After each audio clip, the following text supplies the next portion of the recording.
everyday thing. Now my brother, that's different because that's my brother, and we we were me and my especially my youngest brother, we were raised very close. So we have like a very unique relationship because it's so funny. I have friends who used to be like, y'all make me sick. Ew, I can't stand my brother. Well, I wasn't raised to not like my brother. You know what I'm saying? Like I was raised to it when in a sibling situation is you against the world with your bro. You know what I'm saying? Your sibling. And so you have your sibling back, they got your back. If anybody talk bad about your sister, they talking bad about you. You don't get with them talking bad about, your sibling. And so that's how we were raised and that's how we are now. And, to this day, like it was nothing but the grace of God that he had moved out of state when some stuff had went down with me because I don't want to see my brother have to.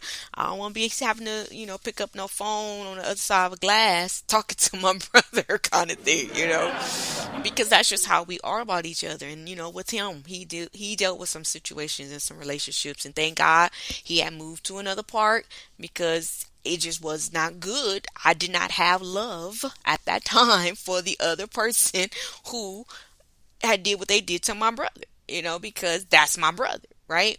So outside of him at this present time, I have no desire to talk to anyone or to text or unless it's my husband.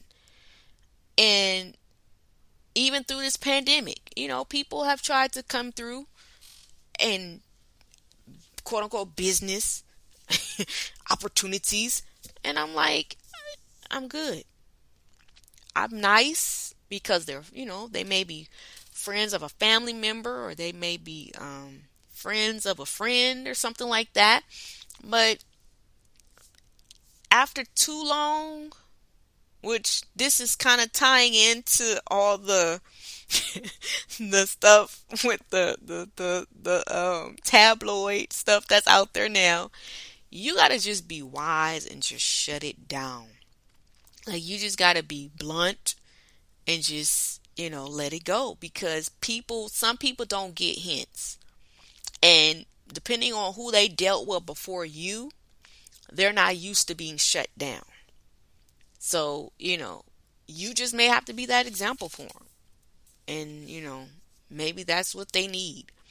But to go back to what I was saying, if you are a person, because put it like this, put yourself in the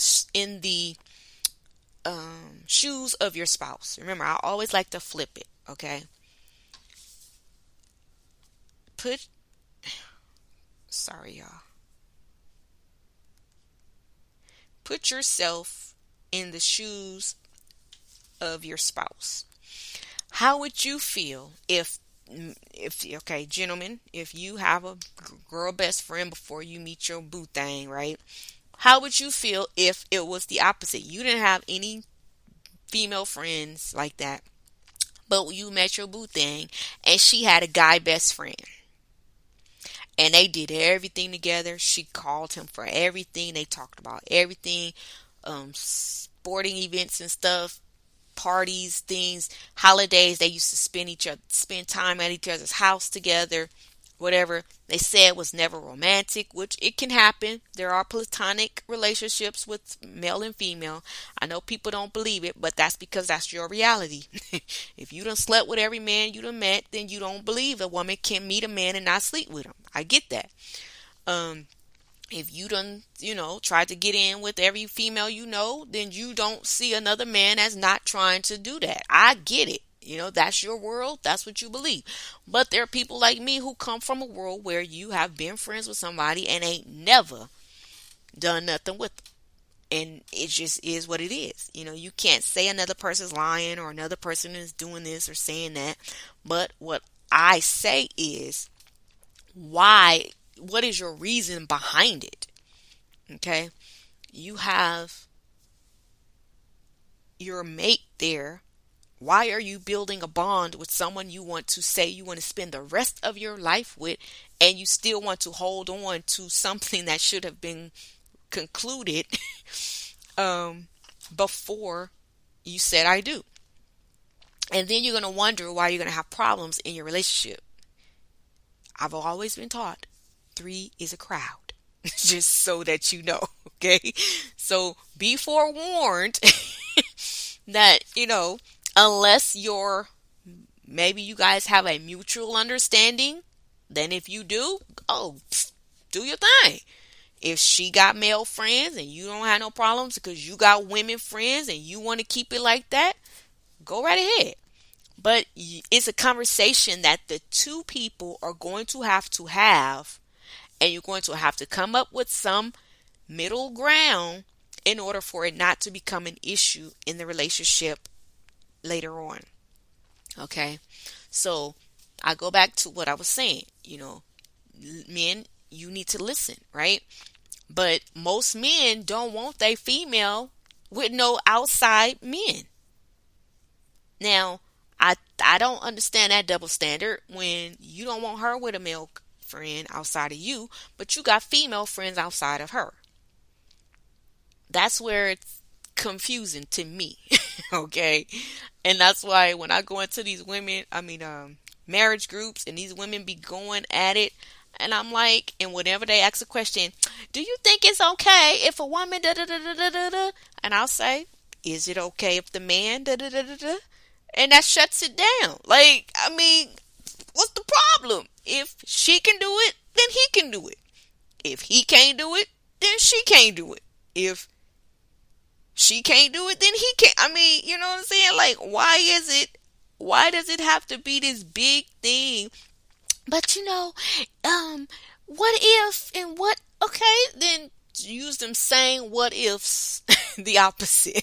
Like, you have to look at do unto others as you would have them do unto you. And so, but it has a lot to do with the experience and the momentum carried from the past with each person that they're bringing into a new relationship that affects what's going on. It has absolutely nothing a lot of times to do with the two individuals at hand. It's everything that's coming from the past that's still harboring in her. That's why you really, now I understand why the older people used to say, it's not good to really date a lot. It's not good to, and they didn't know why they were saying that, but I think it's more of a fact of you have less to deal with. If this is your first boyfriend or your first girlfriend, and then you guys get together, then you get married, then you don't have a lot of outside momentum and a lot of outside vibrations to fight with. You don't have no extras, no influences or anything, because all you have is each other, right? So that, I think, has a lot to do with it. That's why a lot of men, like, from what I used to hear back in the days, they wanted a virgin woman because they didn't want to compete or deal with no opposite, no extra from her past. They wanted to be, but whether or not she was getting that same thing in return from them, that's a whole nother story. So, it's just, I'm saying all of this. It's all in relationship because we're talking about, relationship. But when you're dealing with a situation where you have a woman, she wants you to listen, but you want to always give your opinion, give your advice, then maybe you need to do like my husband told me to do and get you a podcast.